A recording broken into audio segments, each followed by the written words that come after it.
Boa tarde a todos e todas. Eu sou Janieire, doutoranda no programa de pós-graduação em Linguística da Universidade Federal do Ceará, UFC, e faço parte do projeto Linguística Funcional Integra. Em 2025.2, damos início à quinta temporada do nosso podcast sobre funcionalismo linguístico, vinculada ao Grupo de Estudos em Funcionalismo, GEF, da UFC. Seguimos com a nossa série de entrevista com pesquisadores do Grupo de Pesquisa Corpos de Libras. A conversa de hoje é com o professor Charles Soares, da Universidade Federal de Minas Gerais. E durante toda a entrevista, teremos o apoio dos intérpretes Diego e Isabelle, garantindo o acesso em Libras. Para iniciar, apresento um breve panorama da trajetória acadêmica e profissional do professor Charles Soares. O professor Charles é graduado em Pedagogia pela Universidade Estadual de Montes Claros, 2008, é licenciado em Letras Libras pela Universidade Federal de Santa Catarina, 2012, e mestre em Linguística pela Universidade de Brasília, 2013. Doutor em Linguística pela Universidade Federal de Santa Catarina.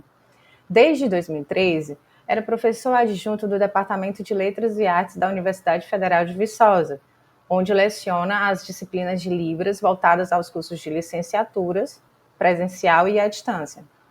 Colaborador do GT de Libras, Associação Brasileira de Linguística Abralim.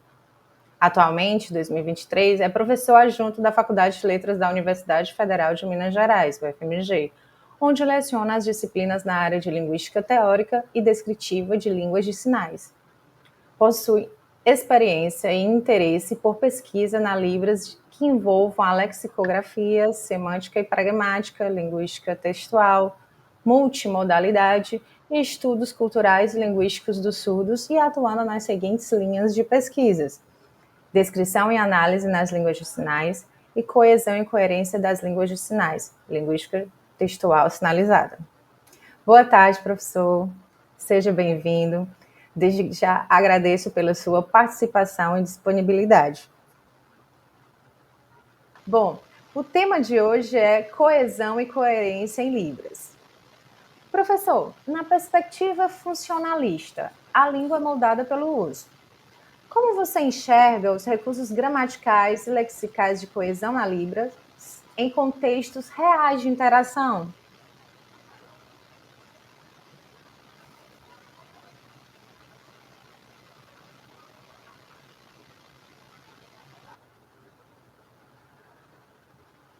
Então, de fato, nós estamos, o grupo, colaborando juntos e nós temos agora essa pesquisa de recursos, né, em coerência na língua de sinais. Então, nós estamos muito focados no estudo do espaço e a questão dos deixes, né, os apontamentos. Como os sinais possuem suas formas, apesar disso, nós estamos mais estudando o contexto, né, das frases e como essas informações são produzidas em língua de sinais e como elas podem ser produzidas de forma mais clara. A gente pode dar um exemplo em língua de sinais, né, esse sinal aqui de trabalhar, né? Por exemplo, essa frase sinalizada sem expressões não manuais, sem um contexto adequado, apenas com sinais soltos. Então, né, como acontece essa comunicação fluida em língua de sinais a partir dessa questão de coerência. Então, o uso do corpo, né, o uso do ritmo também, o ritmo de sinalização a partir dos movimentos corporais, a ordem, né, dos sinais dentro da sentença, em língua de sinais, e os marcadores não manuais. Então, esses três aspectos, né, estão inseridos num contexto de coesão, né, e coerência. Então, a gente sabe que esses marcadores precisam ser claros, por exemplo, sinal de passear, de trabalhar, né? O movimento do corpo ele precisa estar presente, o marcador não manual, né? E os recursos, né, de coesão e coerência que nós temos na língua de sinais. Nós temos a questão de coesão gramatical e coesão lexical, certo? Então, no que elas diferem? A coesão gramatical, ela vai se dar mais no sentido de sintaxe, né? Esses sinais estarem ali no contexto lógico. E a coesão lexical é mais voltada à questão do vocabulário em língua de sinais, da questão semântica mesmo, né? Então, esses dois aspectos, eles estão juntos nesse sentido, né, dessa construção. E a gente pode pensar, por exemplo, numa narrativa em língua de sinais, você vê alguém sinalizando e tem uma marcação de espaço muito forte, né? A localização dos personagens, né? Como essa marcação é feita do espaço. E aí o que a gente percebe é que os referentes, eles precisam estar marcados, né? Para que a gente consiga entender de quem ele está falando, né? Para que quando ele for retomar aquele referente, né, haja, né, uma coesão. De fato, no discurso, quando a gente fala de coesão, esses estudos focados na coesão gramatical, a gente trata de referenciais, né, de referentes, de substituição e de elipse, né, da elipse e de conjunção. Então, esses 4 aspectos, eles estão inseridos, né, no discurso em língua de sinais, no sentido de coesão gramatical. Certo, professor. Professor, a coesão em Libras é construída por meio de elementos como referentes, pronomes, uso do espaço e escolhas lexicais. Como esses recursos se adaptam aos objetivos comunicativos dos usuários?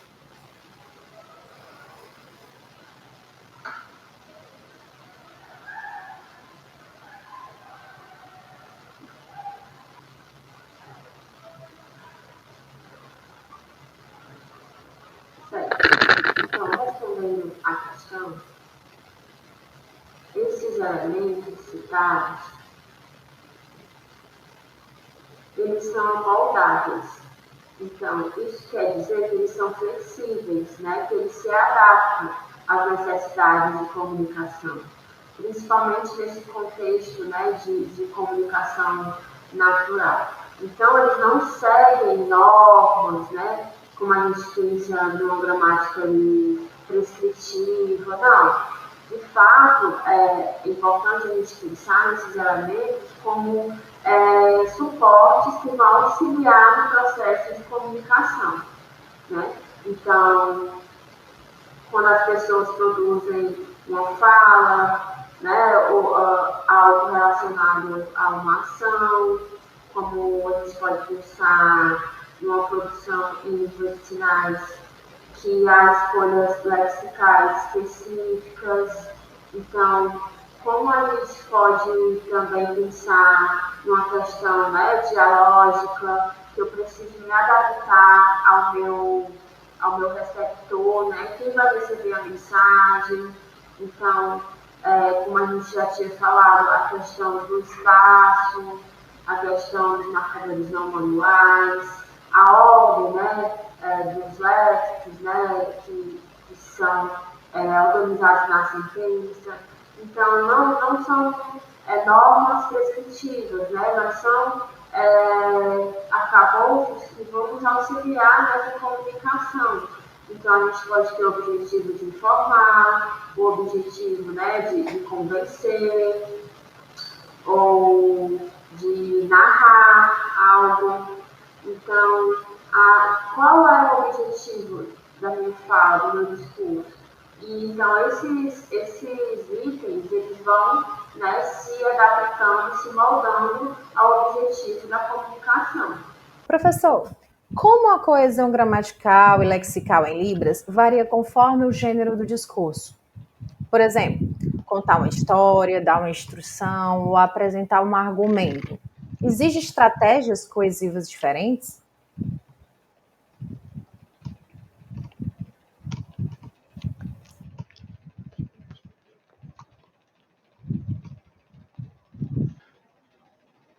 Bem, sim, com certeza. Diferentes gêneros textuais, cada um deles passa uma informação e utiliza estratégias distintas de coesão. Por exemplo,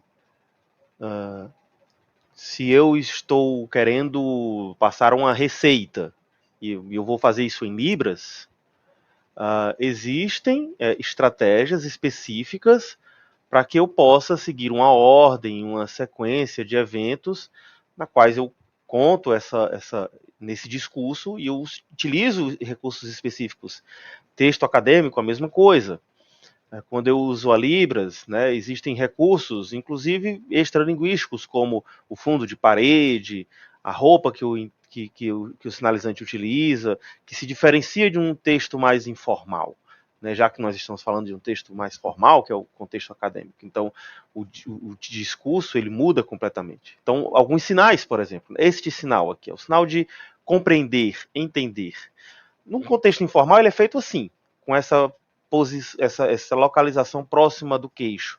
Já num contexto mais formal, que você precisa de clareza, então, além desses recursos extralinguísticos que eu falei, de tela, de fundo, o sinal ele é feito de uma maneira diferente. Né? São recursos de coesão dentro desse discurso específico.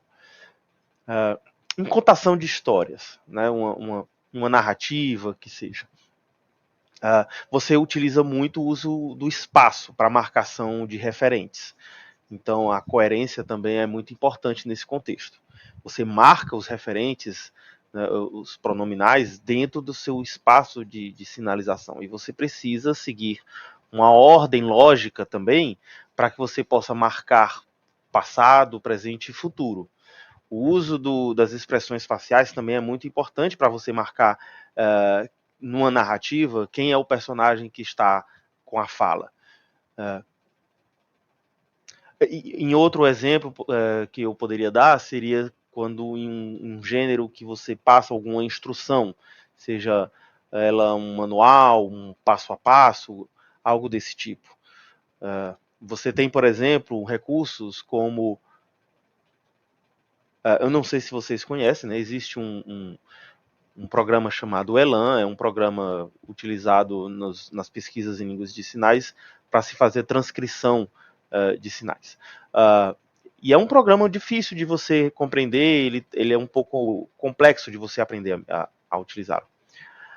Uma colega nossa, Miriam, ela fez um tutorial que ela disponibilizou no YouTube, onde ela orienta pesquisadores a utilizar esse programa de uma maneira mais prática. Né? Então ela faz, em língua de sinais, né, toda a apresentação de passo a passo, mostrando com exemplos do próprio vídeo, né, do programa, de como se utilizar. Então são recursos de coesão. Um outro exemplo também de gênero que nós podemos dar é um gênero argumentativo. Né? Quando você está em um gênero argumentativo, que você quer fazer a sua opinião mais forte para que a outra pessoa possa refletir sobre o assunto, o uso do sinal de porquê ele é muito mais presente do que em outros gêneros. Justamente para que você possa conectar ideias aonde você está argumentando, né? Você está argumentando, então as suas ideias elas se conectam. Então você percebe que em cada gênero do discurso, na língua de sinais, você percebe um vocabulário específico. E o funcionalismo, ele compreende isso e leva isso em consideração, né? Os diferentes usos de coesão nos diferentes gêneros do discurso. Muito interessante. A abordagem funcionalista, professor, ela reconhece a variação como parte natural da linguagem. De que maneira fatores como a idade, a região ou o contato com o português, eles influenciam o uso da coesão em Libras?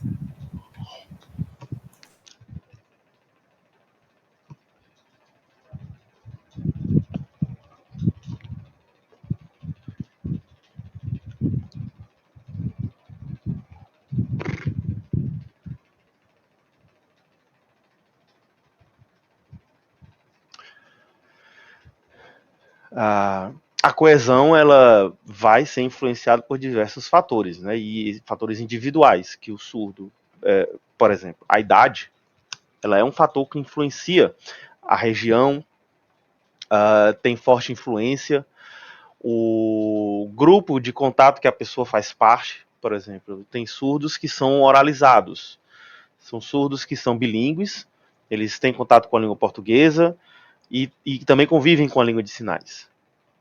E nesses grupos você percebe que a língua portuguesa ela tem uma influência muito mais ativa na sua sinalização comparado com outros grupos de surdos.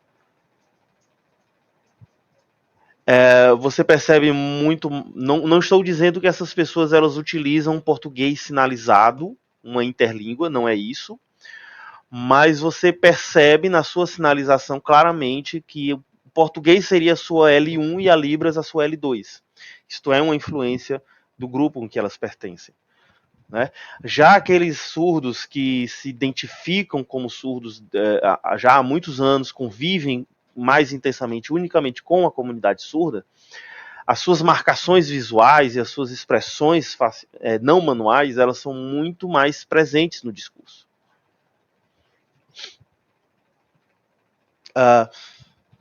E isso são marcas de coesão, né? São unicamente importantes no discurso, numa conversa, numa comunicação entre pares. Você percebe que nessa interação interpessoal, né, entre o falar e o receber, é construído esse discurso, essa sintaxe discursiva, ela se constrói de uma maneira muito diferente.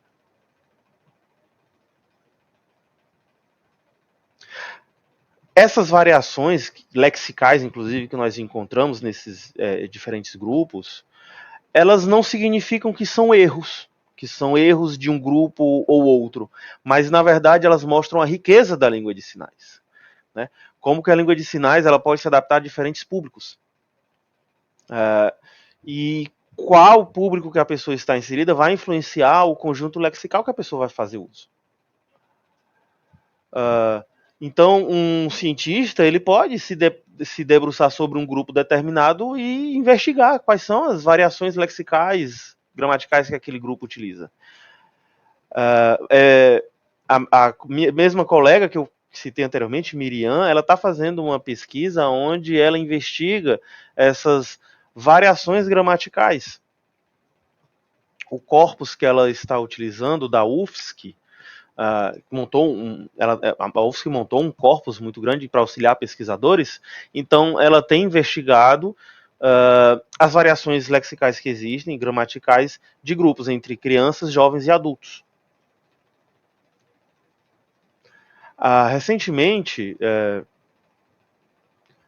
3 alunos do meu grupo de estudo, o meu grupo de iniciação, os alunos são bolsistas de iniciação científica, então eu solicitei para que eles pudessem realizar uma pesquisa de corpus.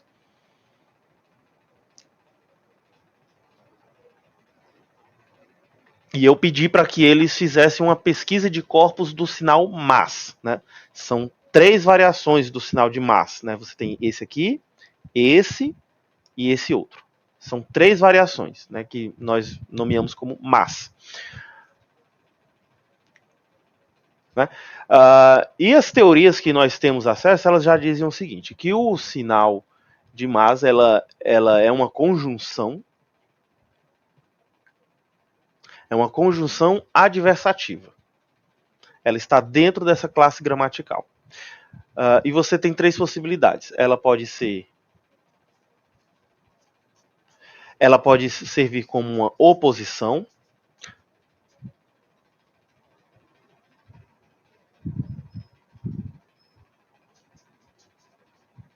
pode ser utilizada como concessão,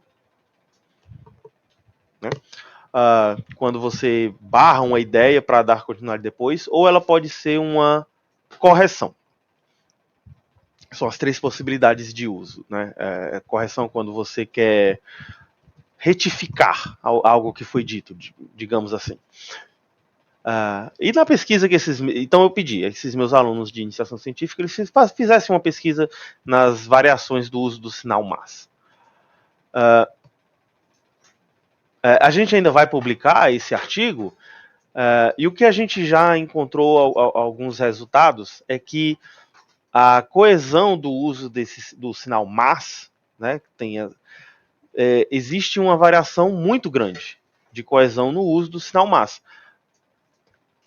Alguns exemplos que eu me lembro aqui.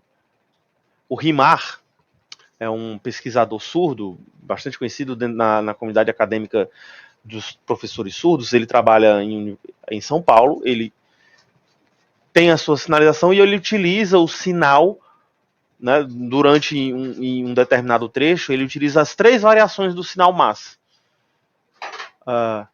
Outro exemplo é a professora Priscila, surda também, de Salvador. A professora Priscila também, ela utiliza essas 3 variações em um determinado momento, né? Então são 2 estados diferentes. Em Belo Horizonte também, em Minas Gerais, nós temos no corpus essa identificação dessas 3 variações do sinal MAS, né? E o seu uso em diferentes contextos. Então a gente tem um corpus onde a gente já tem feito pesquisas relativas a isso. Professor, e como ensinar coesão gramatical e lexical em Libras com base em situações reais de uso? Quais estratégias funcionais você recomenda para que os alunos desenvolvam essa competência?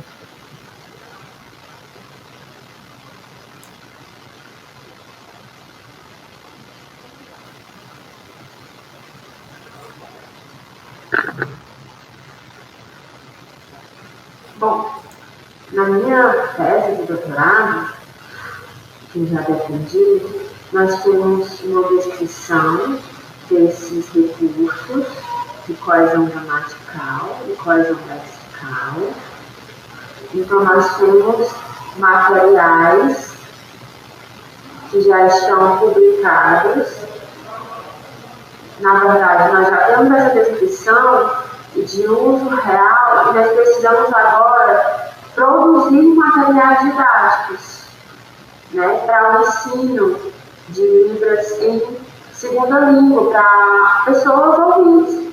Então, nós precisamos de manuais, né, por exemplo, que auxiliem nesse estudo, né, desse aprendizado da língua. E para alunos surdos que estão inseridos em escolas bilíngues, como acontece esse aprendizado, né? Eles precisam de materiais também didáticos para acompanhar a questão da coesão.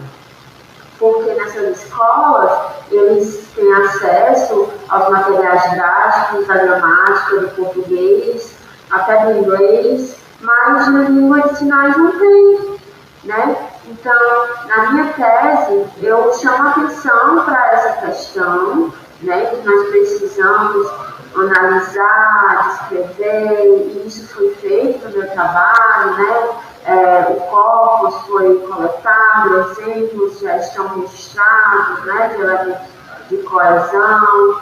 Então, a gente precisa pensar agora na criação desses materiais didáticos, né?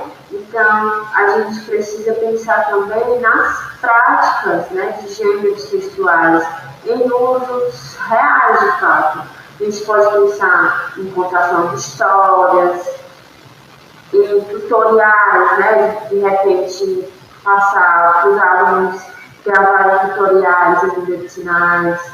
Então, eu sempre peço aos meus alunos, né, que eles façam análises, né, dos vídeos que eles assistem e como vocês organizam o texto de vocês a partir desses outros textos, né, como vocês veem sinais repetidos ou informações que precisam ser retomadas. Então, há sinais que se repetem, os referentes, eles estão marcados, eles são retomados. Então, eu faço essas atividades para que os alunos analisem, né, esses textos em língua de sinais e encontrem, né, e apontem esses elementos coesivos. A gente pode pensar também em outras estratégias, como a reescrita de texto, né? A reestruturação, a retextualização, na verdade. Então, você pode apresentar ali um texto em língua de sinais, né, em vídeo, que não esteja muito bem organizado, né, coesivamente. E aí você pede que os alunos retextualizem, né, e façam melhorias coesivas desses textos, né, desses vídeos em Libras, por exemplo. Então, são atividades possíveis de serem realizadas. E no ensino funcionalista, a gente tem muita perspectiva e preocupação com a função do texto, né? Não com a questão rígida, né? de regras, mas de fato de como essa coesão ela vai auxiliar os alunos a produzirem os seus textos. Certo. Bom, professor, essa foi a última pergunta e eu agradeço pela disponibilidade, pela participação no nosso podcast e gratidão.